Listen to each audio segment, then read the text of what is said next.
L'Office togolais des recettes, dans le cadre de la mission qui lui a été assignée par le gouvernement, a commencé depuis janvier une série de sensibilisations sur la loi des finances et l'exercice 2023.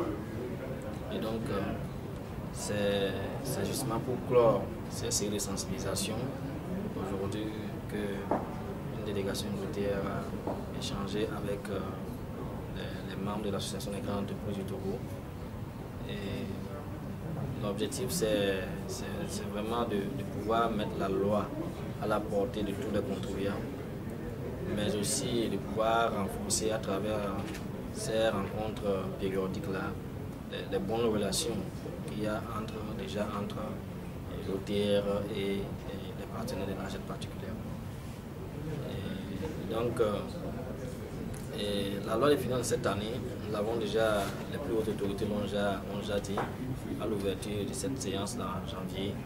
Et elle a pris en compte en matière fiscale beaucoup d'initiatives. Les initiatives ont été prises par les législateurs pour favoriser le climat des affaires notamment. Vous avez entre autres mesures qui ont été prises par la loi des finances, la suspension du paiement des acomptes ou leur réduction, notamment par travers les articles 116 et 119 du Code général des impôts. Et donc c'était une mesure qui était tant souhaitée par les entreprises, notamment les grandes entreprises. Et donc cela a été entendu par le gouvernement et qui a pris cela en compte. Vous avez d'autres mesures très importantes qui vont concerner les salariés et qui rentrent dans le cadre de tout ce qui a été dit par le chef de l'État en décembre dernier. Et donc il y a une réduction très puissante de la base ou bien de l'IRPP sur le revenu des salariés. Vous avez d'autres mesures qui concernent par exemple la déduction des primes d'assurance maladie lorsqu'elles sont versées par les entreprises pour l'ensemble de leurs employés. Et vous avez des mesures qui sont venues renforcer aussi l'équité notamment entre l'administration et les partenaires du privé. Les mesures prévues par exemple par l'article 205 du livre des procédures qui concernent les délais en matière de contrôle sur place et les délais en matière de contrôle sur pièce qui étaient de 45 jours, 30 jours pour l'administration et le contribuable, qui aujourd'hui sont ramenés à 45 jours par exemple en matière de contrôle sur pièce.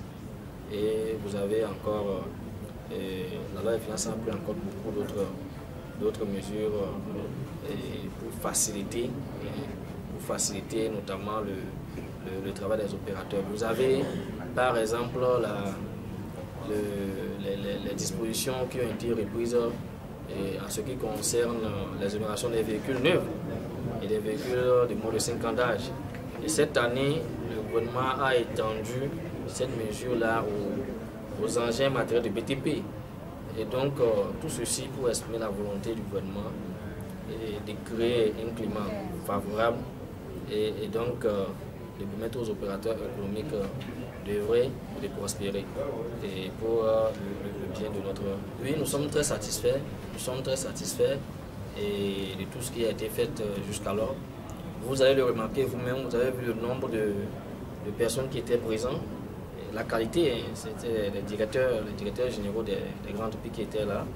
Et nous avons eu au total plus d'une trentaine. Nous attendons à peine une dizaine, nous avons eu une trentaine. Et vous avez été témoin des questions et des discussions, et notamment des doléances aussi qui ont été portées à l'attention du gouvernement à travers l'OTR. Donc, nous sommes satisfaits, on peut dire que c'est un travail vraiment très bien. Et nous continuons dans ce cadre-là que les hautes autorités, notamment le comité de direction de l'OTR, a tracé pour que les relations entre l'administration et le contribuable soient des relations cordiales. Les préoccupations de l'association, vous savez, en matière fiscale, il ne faut pas se mentir, on veut alléger le plus possible l'impôt. Et donc, c'est tout ce que nous essayons de faire. Nous sommes des communes du gouvernement, donc nous faisons notre effort pour leur expliquer tout ce qu'il y a autour de la question fiscale et nous prenons en compte leurs préoccupations aussi que nous rapportons et acquis de droit. Vous savez, il y a d'autres préoccupations qui vont concerner, en dehors de l'allègement de la charge fiscale, et l'allègement de certaines procédures, le bénéfice de certaines mesures. Et donc tout cela est pris en compte. Donc voilà ce que je peux dire par rapport. Non, vous savez, je le disais tantôt, donc la pression fiscale, elle est moins de 20 dans nos pays de l'UEMOA et au Togo notamment. Et le rapport des recettes fiscales sur le PIB. Mais la pression fiscale, elle est de 35-40 ailleurs. Donc vous comprendrez que le Togo n'est pas encore à un niveau. Mais ce que nous sommes en train de faire, c'est que la charge fiscale ne soit pas présente sur les entreprises du secteur formel exclusivement. Et que ceux qui sont dans le secteur informel puissent être aussi imposés et contribuer à la production des charges publiques. Et donc, je crois que c'est cela la difficulté.